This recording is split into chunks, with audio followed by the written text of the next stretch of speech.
The teacup trembled in my hand when I read the text message, not from age. I've carried water from the well during droughts and babies through sleepless nights. This tremor came from somewhere deeper, a place where disappointment and recognition meet. The fine bone china, a wedding gift from Wesley's mother, caught the afternoon light as it shook. 49 years of careful handling, and now it betrayed my composure. Mom, we're booking the annual beach trip. You can join if you cover your expenses. About $4,800. Let me know by Friday. $4,800. 6 months of careful budgeting. The prescription coverage gap I'd been saving to bridge, the roof repair I'd been postponing, the dental work that wasn't quite an emergency yet, gone in a weekend of forced family togetherness. Of watching my grandchildren from a distance as they played on phones rather than in sand. Of stilted conversations with children who had grown into strangers. I am Zafara Donovan, 74, widow, former high school English teacher. The photograph on my mantel shows a younger me beside Wesley, his arm around my waist, both of us laughing at something now forgotten, his eyes crinkled at the corners, the same crinkles our son David inherited. Sometimes I touch the glass, seeking warmth that isn't there. 7 years since cancer took him, and still I reach for him in quiet moments. Wesley and I met in 1968 during a teacher strike. I was 21, fresh out of college, carrying a sign that read, "Fair pay for fair work." He was 26, already teaching mathematics for 5 years with a quiet confidence that drew me to him immediately. "The square root of a protest is change," he'd said, handing me coffee in a paper cup. I'd laughed, told him his metaphors needed work. He'd smiled and said, "Then I'll need an English teacher to help me." 2 months later, we were engaged. We married in the summer of 1969 when the world seemed both on fire and full of possibility. Vietnam raged, men walked on the moon, and we promised each other forever in a small church with wildflowers I'd picked that morning. My father, a factory worker who'd saved pennies for my education, cried as he walked me down the aisle. My mother, who'd cleaned houses to supplement his income, had sewn my dress by hand. Wesley's parents, his father a mathematics professor, his mother a librarian, gave us the teacup set as a wedding gift. "Fine things should be part of everyday life," his mother had said. "Not just special occasions." "I'll think about it," I texted back to David. The house settled around me, creaking in familiar places. Wesley and I bought it when Timothy was still in diapers, Marika just learning to read, and David starting middle school. We'd stretched ourselves thin to afford the down payment, eating beans and rice for months. "Worth it," Wesley had said, for the light in the kitchen. He'd been right. Even now, as evening approached, golden lights spilled across the worn oak floors, illuminating dust motes that danced in the silence. We'd raised our children in this house, marked their heights on the kitchen doorframe, nursed them through chickenpox and heartbreaks, celebrated birthdays and graduations, weathered adolescent storms and adult disappointments. The walls held echoes of Christmas mornings and heated arguments, of music lessons and homework struggles, of laughter and tears, and all the ordinary moments that compose a family's life. That night, I sat with my budget spreadsheet, the one Wesley taught me to maintain when money was tight and children were small. He'd been the mathematics teacher after all. Numbers made sense to him in ways they never quite did to me. I moved numbers around like puzzle pieces that wouldn't fit, no matter how I turned them. Perhaps I could delay the roof repair another season, though the water stain in the upstairs hallway had grown during the spring rains. Skip the dental work that wasn't quite an emergency yet, though the ache when I drank cold water suggested otherwise. Wesley had always been the practical one. "Live beneath your means," he'd advised our children when they started their first jobs. "Save for what matters." They nodded, then promptly financed new cars and designer clothes. I remember David's first financial crisis, maxed out credit cards during his sophomore year of college. Wesley had refused to bail him out. "Natural consequences are the best teacher," he'd said, though I'd found him later staring at old photographs of David as a child, his expression troubled. "Am I being too harsh?" he'd asked. I'd assured him he wasn't. Now I wondered if that early lesson had ever truly been learned. When the phone rang, I knew it was Marissa before I answered. My daughter always had impeccable timing, calling precisely when decisions weighed heaviest. "Mom, did David tell you about the trip? We really want you to come this year." This year? Not the 7 previous years when I'd mentioned joining them. Not after Wesley's funeral, when I couldn't bear the empty house. Not when I'd called David in tears on what would have been our 50th anniversary. Now, when I had a teacher's pension and Wesley's life insurance, they wanted my company. Marika had always been our middle child in every sense. Peacemaker, mediator, the one who smoothed ruffled feathers. As a teenager, she'd negotiated curfew extensions with diplomatic skill. In adulthood, she'd chosen a career in human resources, managing workplace conflicts with the same deft touch. But beneath her conciliatory exterior ran a vein of manipulation I'd recognized, but rarely acknowledged. The slight tremor in her voice now practiced concern masking calculation. "I'm not sure I can manage the expense," I said carefully, stirring the pot of soup I'd made from the garden's last summer vegetables. Wesley had planted those tomato seedlings in April, his hands already weakened from treatment. "It's quite a lot for a long weekend." "Don't be silly. You have that big house and no mortgage. David says your investments are doing well." How would David know about my investments? The question floated unwelcome, like a leaf on still water. I hadn't discussed my finances with my children. Wesley had always handled those conversations, believing they needed to stand on their own feet financially.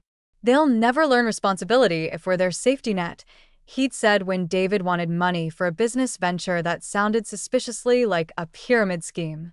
David, our firstborn, the one who'd inherited Wesley's analytical mind but none of his prudence. Always chasing the next opportunity, the bigger deal, the faster return. 3 failed businesses before 40. A divorce that cost him half his assets. A second marriage to a woman 20 years his junior, who spent money as quickly as he earned it. His financial acumen extended to knowing where money could be found, not how it should be managed. "I need to check my budget," I said instead, unwilling to open that particular door. "The house needs some work. Mom, you should really consider downsizing. That place is too much for you to manage alone." We'd had this conversation before. They wanted me in a retirement community, preferably one near David's family in Arizona, far from the home where Wesley and I had built our life, far from my garden club and book circle, and the neighbors who still brought me casseroles on difficult anniversaries. I thought of Mrs. Abernathy down the street, whose children had moved her to assisted living after a minor fall. They'd sold her house within a month, distributed her belongings among themselves, and placed her in a sterile apartment where she'd withered like a plant without sunlight. She died within the year. Her spirit broken long before her body followed. "The house is fine, Marissa. I manage quite well." "Well, think about the trip. The grandkids really miss you." The grandkids who rarely called, who sent perfunctory thank you notes for birthday checks, who looked up from their devices only when directly addressed.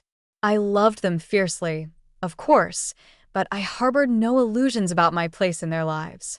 I set the phone down and made tea in Wesley's favorite pot, the blue ceramic one with a chip on the spout from when David had dropped it, helping with dishes as a teenager. My hands were steady now. The initial shock had passed, leaving clarity in its wake. I remembered a conversation with my mother decades ago after I'd complained about Wesley's stubbornness. "There's a difference between stubbornness and strength," she'd said, kneading bread dough with hands gnarled from arthritis. "Stubbornness is about pride. Strength is about principles." At 74, I finally understood the distinction with perfect clarity. When the phone rang, I answered, surprising myself. "Do you have any idea what you've done?" David's voice tight, with controlled fury. In the background, I could hear airport announcements, children whining. "I'm quite clear on what I've done," I replied. "The question is whether you understand what you did. We were trying to include you." After all those complaints about being left out by charging my card 3 times what we agreed upon for first-class tickets and spa packages, I never approved. "We were going to pay you back." The lie hung between us as transparent as the glass in the picture frames that lined my hallway. Photographs of 3 children I had raised to know better. I thought of the pattern that had emerged since Wesley's death. David borrowing money for a temporary cash flow problem with his business. Marika needing help with her daughter's college tuition just until the financial aid comes through. Timothy's unexpected medical bills that insurance didn't quite cover. None repaid. None acknowledged in subsequent conversations. As if my resources were communal property, my boundaries irrelevant. When like the $3,000 you borrowed for Timothy's car repair or the $5,000 for Marika's kitchen renovation, those loans that somehow became gifts. That's completely different. Those were emergencies. A spa package is an emergency. Mom, you're being ridiculous. We're standing here with all the kids, bags packed, and you've ruined everything because you're suddenly being stingy. Stingy. The word stung more than it should have. I'd worked extra tutoring jobs to pay for David's braces. Sewed Morris's prom dress when we couldn't afford store-bought. Helped Timothy with college applications that secured him scholarships. Stingy had never been in my vocabulary. I remembered the summer I'd taken a second job waiting tables so we could send David to space camp. How Wesley and I had skipped our anniversary dinner to buy Marissa the graphing calculators she needed for advanced mathematics. How we'd postponed replacing our failing furnace to help Timothy with graduate school applications. Sacrifices made without resentment, because that's what parents do. But there's a difference between giving freely and being taken from. I'm being responsible with my finances. I said something your father taught me. Don't bring Dad into this. He would have wanted us to have this family time. Your father would never have stolen from anyone, least of all family. Silence stretched between us. In it, I heard decades of assumptions that mother means endless giving, that aging means diminishing agency, that wanting boundaries equals selfishness. We'll discuss this when we get back, he finally said. Dad would be ashamed of how you're behaving. The mention of Wesley pierced deeper than he could know. I caught my breath, feeling the familiar ache of loss, a new Wesley, who had stood beside me through every hardship, who had taught our children about integrity by example.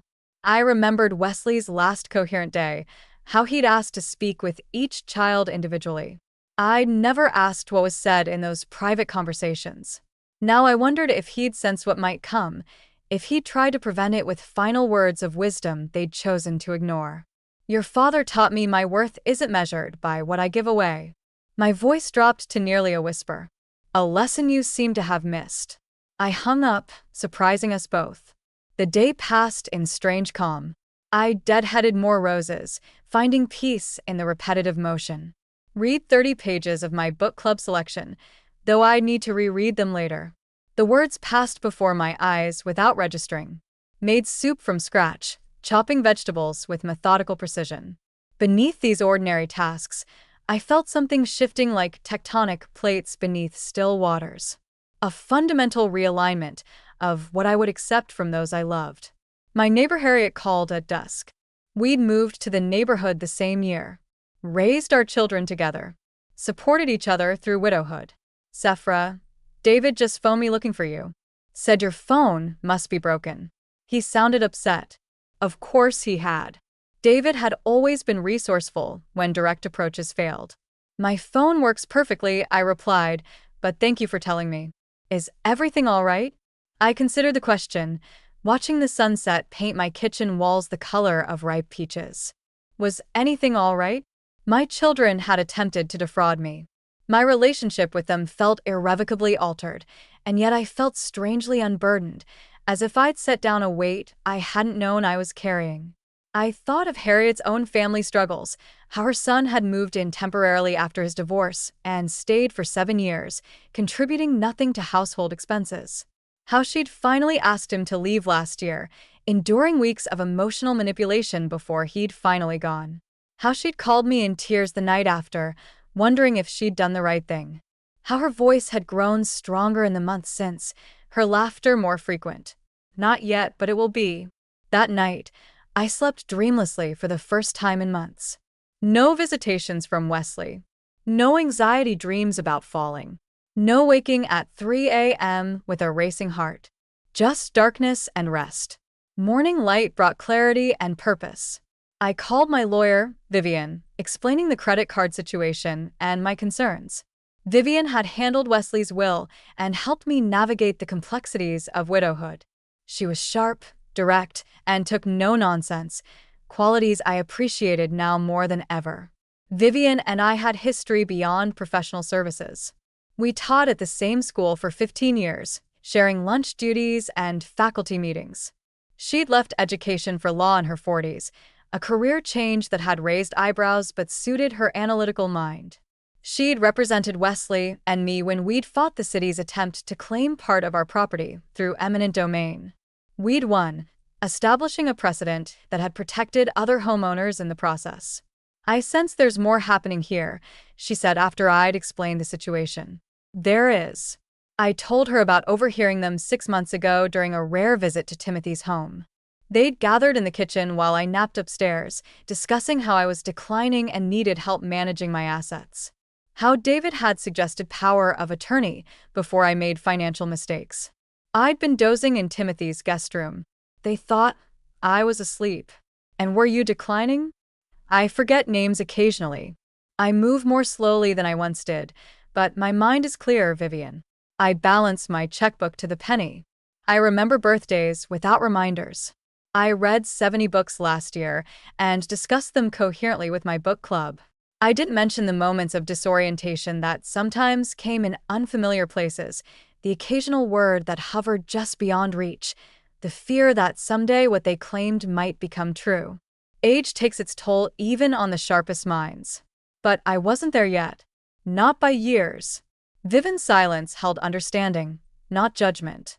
"I'll prepare the paperwork immediately. New will, healthcare directives, financial protections, and Zephyra. Consider a cognitive assessment. Not because I doubt you, but because documentation will be your strongest defense." After our call, I felt lighter, not happy. There is no happiness in recognizing your children's betrayal, but unburdened by pretense. The path ahead was clear, if difficult. I thought of my own mother in her final years, how she'd refused to leave her home despite my concerned protests. "I'll die in my own bed or not at all," she declared. I'd worried constantly, calling multiple times daily, installing safety features throughout her house, arranging for neighbors to check on her, but I'd never questioned her competence or tried to take control of her finances. The difference felt significant. I wasn't the storm in the story. I felt like the break in the clouds.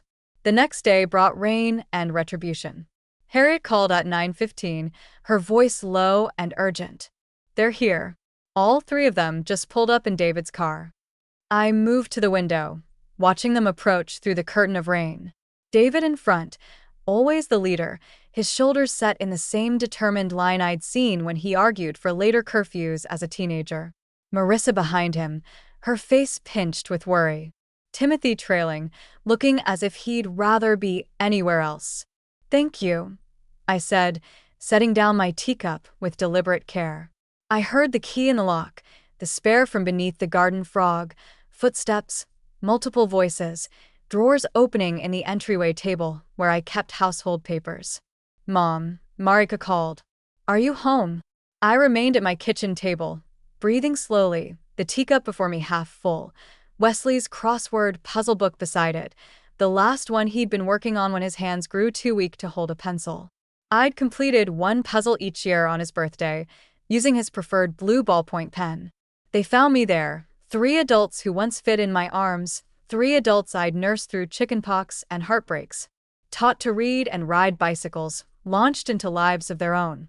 Now they stood before me as strangers, their faces masks of concern that didn't quite reach their eyes.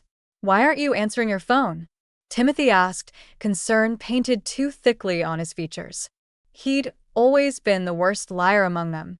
Even as a child, his tales hadn't changed.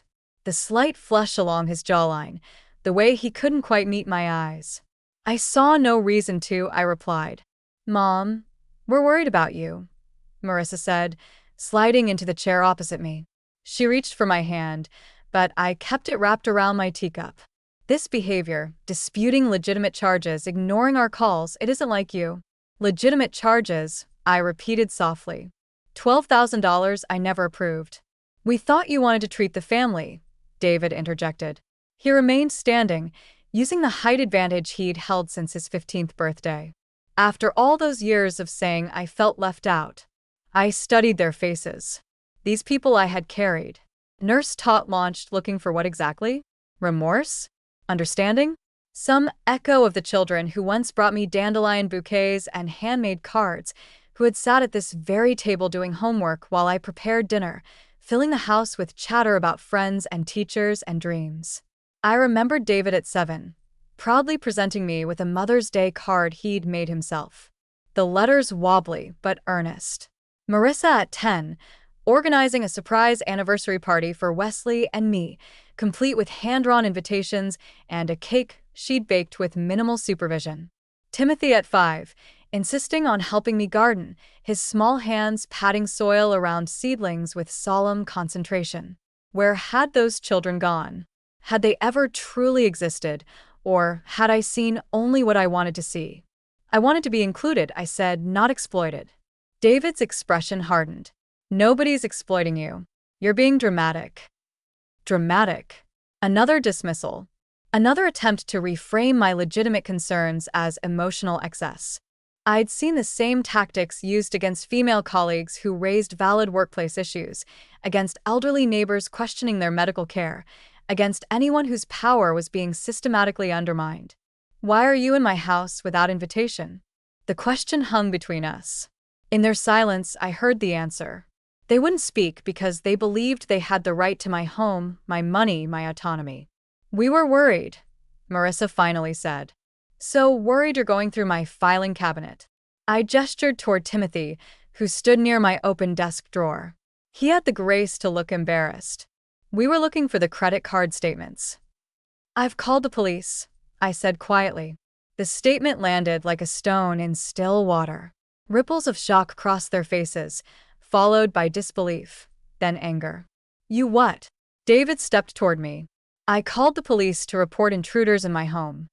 We're not intruders. We're your children. Marika's voice rose sharply, the way it had during teenage arguments about curfews and boyfriends. Children I didn't invite in. Children who took a key without permission. Children going through my private papers. Sirens wailed in the distance, growing louder. The sound seemed to crystallize something in David's expression. Mom, you're making a terrible mistake, David said, his voice dropping to that reasonable tone again. We're concerned about your mental state.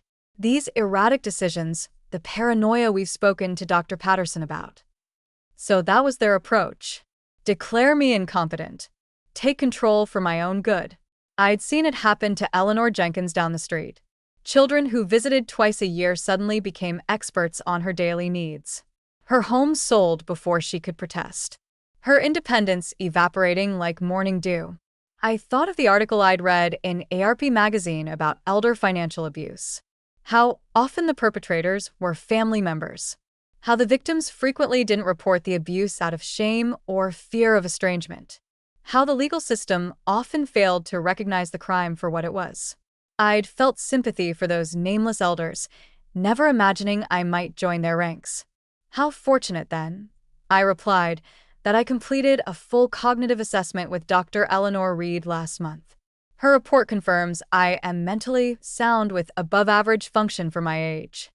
The sirens grew louder, then stopped. Car doors slammed in my driveway. You planned this, Timothy said softly. You've been setting us up. I've been protecting myself, I corrected, since overhearing your plans to declare me incompetent and take control of my assets. The color drained from David's face. You heard that. Every word. The police arrived with professional efficiency. Officer Ramirez, who had helped when my garage was broken into last year, and a younger officer I didn't recognize. I explained the situation calmly. The unauthorized entry, the context of the credit card fraud, my concerns about elder financial abuse. When asked if I wanted to press charges, I hesitated, not because I feared hurting them, but because I mourned what we had already lost. I thought of Wesley's parents, how they'd aged with dignity, maintaining independence until their final days. How Wesley's father had continued teaching part-time into his 80s, his mind sharp despite his physical decline. how his mother had managed their household accounts until a stroke took her at 86. The respect Wesley had shown them, consulting but never controlling. The legacy of autonomy I'd hoped would continue. No charges, I finally said, but I want them removed and documented as unwelcome without advance permission. As they were escorted out, Marika turned back, tears streaming. Mom, please. We're your family? Yes, I said softly. That's what makes this necessary. After they left, I sat alone in my kitchen. The silence pressed against me like a physical weight. I touched the teacup Wesley had given me on our 40th anniversary, tracing the gold rim with my fingertip. I did what you would have done, I told him. That evening, I called Vivian again. We accelerated the paperwork. New will, healthcare directive, financial protections. I changed the locks the next morning and installed a security system the day after, small actions that felt monumental in their finality. The weeks that followed brought a barrage of attempts at contact. Calls I didn't answer, emails I filed away unread, letters I returned unopened. Eventually, a formal letter from an attorney suggesting mediation. I forwarded it to Vivian, who responded with clinical precision about the attempted financial exploitation and unauthorized home entry. I learned from Harriet that David had been telling neighbors I was suffering from dementia, that Marika had contacted my doctor seeking information about my health status, and that Timothy had inquired about the process for involuntary competency evaluations. Each revelation strengthened my resolve even as it broke my heart. Life settled into new patterns. My children's calls gradually stopped. Christmas brought cards with formal signatures and no personal notes. I sent gifts to my grandchildren directly with notes about how they could reach me if they wished. The distance ached but didn't break me. I found unexpected allies. My book club rallied around me, arranging transportation when my arthritis made driving difficult. Harriet and I established a daily check-in system, each making sure the other was well. Former students, now middle-aged themselves, visited with homemade meals and offers of assistance. The community I'd helped build over decades returned the investment with interest. 3 months later, I used my unfrozen credit card to book a trip to England. The journey Wesley and I had always postponed. After I retire, he'd said, when the kids are through college, he promised. Time we never found, future we never reached. I walked through gardens he would have loved. I took photographs of places we had dreamed of seeing together. I sat in pubs where he would have charmed the locals with his terrible attempts at British accents. I visited the Globe Theatre, where we'd always planned to see Shakespeare performed. In a small bookshop in the Cotswolds, I found myself weeping suddenly and silently among the shelves. Not from sadness exactly, but from recognition that life continues to offer beauty even after betrayal. That boundaries aren't walls, but thresholds we choose to maintain. That sometimes the most profound act of love is saying no to those who would diminish you. If you've ever stood at the edge of something ending and beginning simultaneously, you understand. Some losses clear space for unexpected grace. I returned home to find spring had arrived in my absence. Wesley's daffodils bloomed in drifts across the front yard. The cherry tree he'd planted for our 20th anniversary showered pink petals onto the walkway. Life continuing its cycles, indifferent to human drama. A week after my return, Emma, David's daughter, now 17, appeared on my doorstep. Her hair dyed black, a new piercing in her eyebrow, her expression a mixture of defiance and uncertainty. "Grandma," she said, shifting from foot to foot. "Can I come in?" I hesitated only briefly before stepping aside. She entered cautiously, as if expecting rejection. "Dad doesn't know I'm here," she said, settling at the kitchen table where her father had stood months earlier. He'd be furious. "Why are you here then?" I asked, putting the kettle on for tea.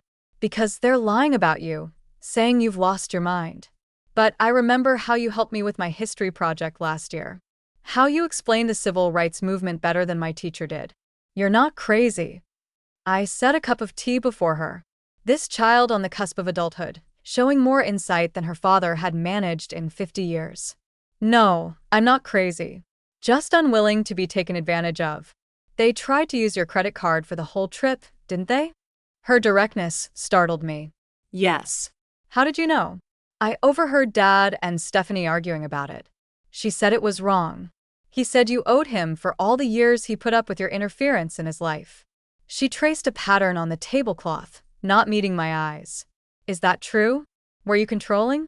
The question deserved honest consideration. Had I been?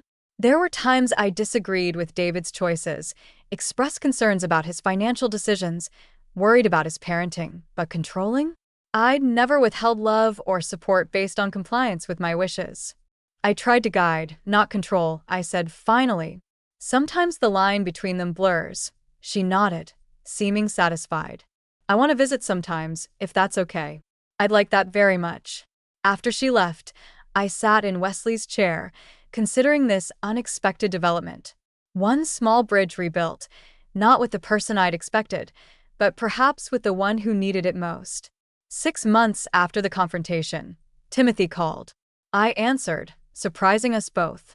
"Mom," he said, his voice uncertain. "I've been thinking about what happened." Yes, I kept my tone neutral, neither encouraging nor discouraging. I was wrong. We were wrong.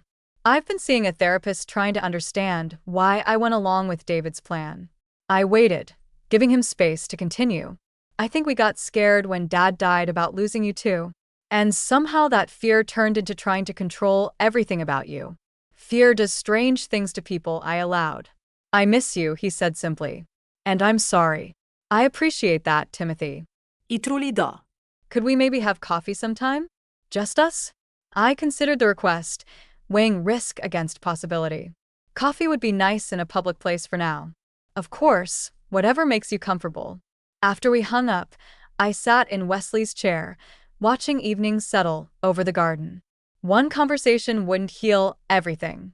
Trust, once broken, doesn't mend without scars. But perhaps with time and boundaries firmly maintained, something new could grow in the space between us. Marissa followed 2 weeks later with a handwritten letter, 10 pages of reflection, apology, and painful honesty about her own financial insecurities that had fueled her participation in the scheme.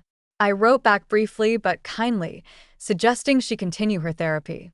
We began exchanging letters monthly, a slower, more thoughtful communication than our previous rushed phone calls had ever been. David remained silent. I hadn't expected otherwise. He had always been the most like me, stubborn, proud, slow to admit error. Whether reconciliation would ever be possible with him remained an open question, one I neither dwelled on nor dismissed. A year after the confrontation, I received an unexpected visitor. Dr. Patterson, the physician David had mentioned, the one they'd apparently consulted about my mental state, appeared at my door one afternoon, looking uncomfortable. "Mrs. Donovan," he said formally, "I owe you an apology." I invited him in, curious despite my weariness. "Your son approached me about conducting a competency evaluation without your knowledge or consent." I declined. Of course, it would be highly unethical, but I didn't take the additional step of warning you about his intentions. For that, I apologize. "Why tell me now?"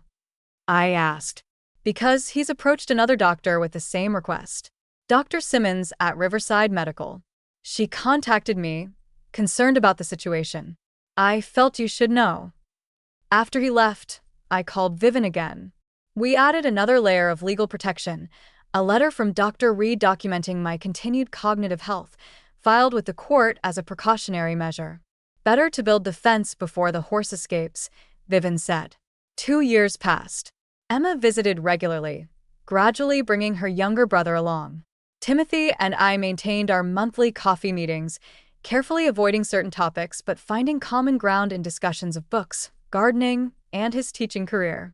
Marika and I continued our correspondence, occasionally meeting for lunch when she could manage the drive from her home 2 hours away. David remained absent.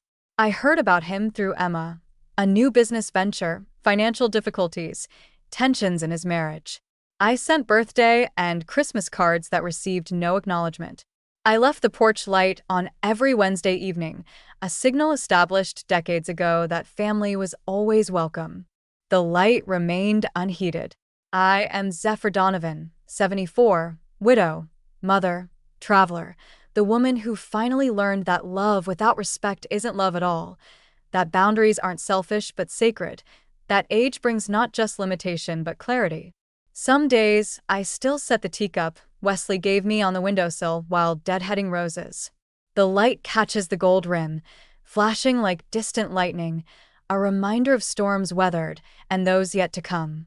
I've weathered storms before. I'll weather this one, too. And in the meantime, I live. I tend my garden. I read my books. I travel to places Wesley and I dreamed of seeing. I have coffee with Timothy once a month, exchange letters with Marissa, and hold space for the possibility that David might someday find his way back to himself, and thus to me. This isn't the ending I would have chosen for our family story, but it's an honest one. And after 74 years, I've learned that honesty, however painful, is preferable to comfortable illusions.